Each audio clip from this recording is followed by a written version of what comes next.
اب دیکھیے اللہ رب العزت فرماتے کہ بے شک جب سے اللہ نے دنیا کا نظام، جب سے کائنات اللہ نے تخلیق کی ہے، زمین و آسمان کی تخلیق ہوئی ہے، پہاڑوں اور سمندروں کی تخلیق ہوئی ہے، تو اس وقت سے لے کر آج تک اللہ کے ہاں عدت الشہور عند اللہ 12 شہر، اللہ کے نزدیک 12 مہینوں کا سال پر مشتمل ایک نظام چلا کہ سال 12 مہینے، انسان کی تخلیق سے اربوں خربوں سال پہلے کی بات ہے۔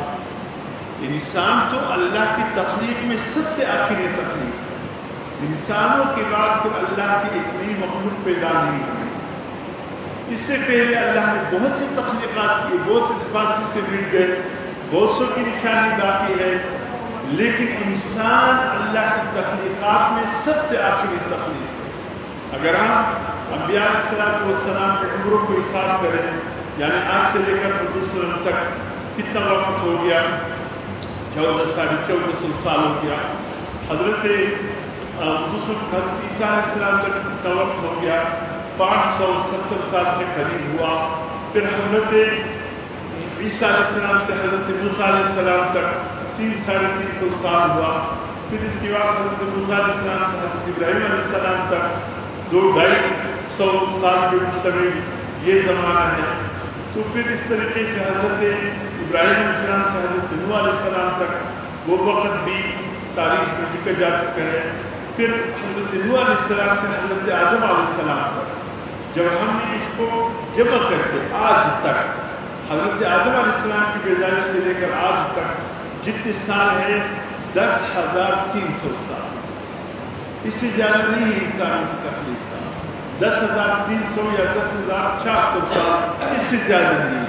تو اس سے آپ اندازہ لگائے کہ اللہ کی تخلیقات میں سب سے آخری تخلیق انسان آخری مخلوق اللہ کی مخلوقات میں دنیا میں اللہ نے اس کو پیدا کیا۔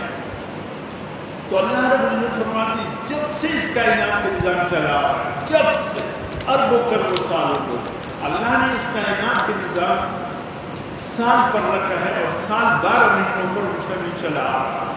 اس میں منہا اربعۃ حرم، 4 مہینے حرمت والے کہلاتے ہیں۔ ایک مہینہ وہ جو جمادی الاخر اور شعبان کے درمیان ہے، جس کو رجب المرجب کہتے ہیں، یہ حرمت والا تھا، اور 3 مہینے لگاتار جس میں حجاج کرام کے لیے سفر کا آغاز کرتے ہیں۔